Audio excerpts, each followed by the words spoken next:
Assalamualaikum warahmatullahi wabarakatuh. Kami dari kelompok Syntax Error akan mempresentasikan mengenai plotting 2 dan juga KPL dari tugas kami. Yang pertama yaitu kita akan menjelaskan tentang plotting terlebih dahulu, dimulai dari SDD, Software Design Document.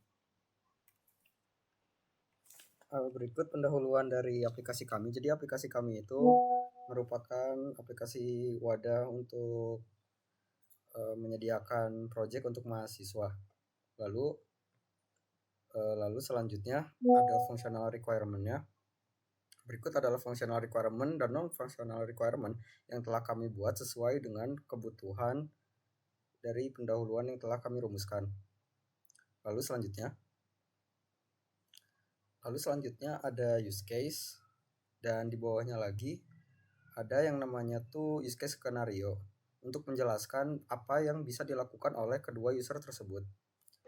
Oke, selanjutnya ini adalah activity diagram. Activity diagram adalah keadaan atau kegiatan apa saja yang bisa dilakukan oleh user. Pertama yaitu saat login, yaitu lalu kedua dari mahasiswa itu bisa apply project, bisa custom profile dan lain-lain. Lalu yang ketiga itu ada dosen.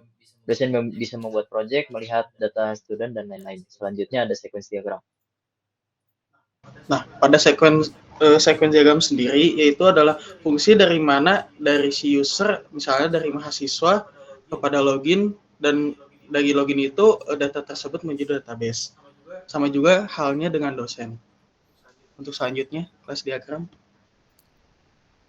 Untuk kelas diagram itu kami sesuaikan dengan kebutuhan model database skema diagram, dan di dalam kelas tersebut kami juga menghadirkan package form dan si kelas helpernya. Lalu selanjutnya.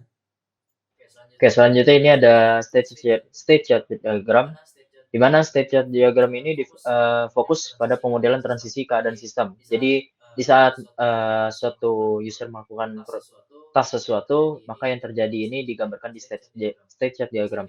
Di sini kami membagi jadi dua, yaitu dosen dan mahasiswa. Selanjutnya. Deployment diagram ini adalah diagram yang digunakan untuk memetakan software ke processing node. Tujuannya untuk menunjukkan konfigurasi elemen pemrosesan pada saat runtime dan software yang ada di dalamnya. Ya, lanjut. Lalu berikut adalah komponen diagram. Komponen diagram ini menggambarkan atau mendeskripsikan hubungan dari komponen-komponen yang ada di aplikasi ini. Komponen ini dibagi menjadi dua komponen utama, yaitu yang main menu dan JSON ini untuk penyimpanan data. Ya, berikut adalah tampilan dari aplikasi yang akan kami buat ya. Oke, jadi sekarang saya akan menjelaskan tentang tugas KPL. Jadi seperti yang dijelaskan sebelumnya, kita sebagai dosen, jadi sekarang kita akan login terus sebagai dosen, dapat membuat sebuah project. Nah, sekarang saya akan mencoba untuk membuat sebuah project. Oke, kita bisa input title dan deskripsi. Setelah itu Majer kita bisa pilih dari sini. Setelah itu kita bisa memilih tanggal berapa sih si project ini akan berjalan ya.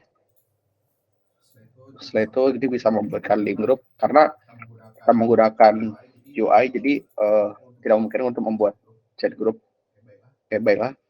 Kita akan membuat project. Setelah itu project akan dibuat ya. Membangun jembatan untuk. Oke, baiklah. Setelah itu kita bisa melihat project apa saja sih yang kita jalankan sebagai dosen ya. Ini misalnya kita bisa melihat di sini ada yang requirement close karena kuotanya 0. Habis itu ada yang in progress karena dia tuh si tanggalnya tuh sudah melewati tanggal yang sekarang. Jadi dia udah mulai gitu kan. Habis itu ini ada tanggal yang belum mulai, jadi si ini tuh masih requirement open. Di mahasiswa ini kita sebagai mahasiswa bisa melihat list project yang ada, lalu untuk melihat project detailnya tinggal diklik saja. Di bagian detail ini ada tombol join project, kita bisa mengirimkan request untuk join ke project ini. Nah, setelah request dikirim, akan ada di tampilan dosen, dan dosen dapat mengaccept atau ngedecline request tersebut. Baiklah, di sini kita bisa menerima mahasiswa yang request kepada proyek kita ya.